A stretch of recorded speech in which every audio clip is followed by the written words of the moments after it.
Magandang umaga po sa inyo lahat. Kilala niyo naman po ako, si O.D. Bustinera. Una-una po nagpapasalamat ako sa Panginoon dahil nasama ako sa ganito. Dati po wala akong panahon sa ganito, puro inom. Alam niyo po yan.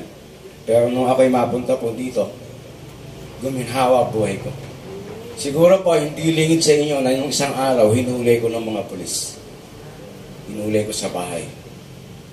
Sa awa at tulong po ni Pastor at ng ating Panginoon, ito ulit ako, kasama niyo ako.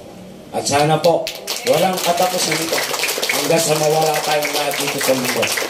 Andyan din po yung buong pamilya ko, kasama ko na rin po.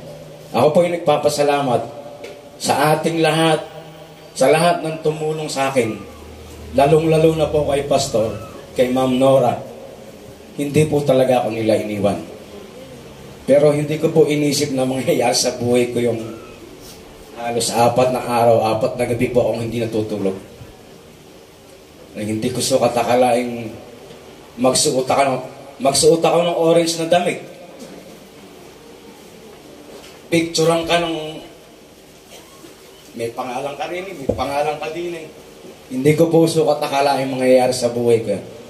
Pero sa awa ko po at tulong ng Panginoon, ito na naman po ako at kasama niyo ako. Mabuhay po si Lord.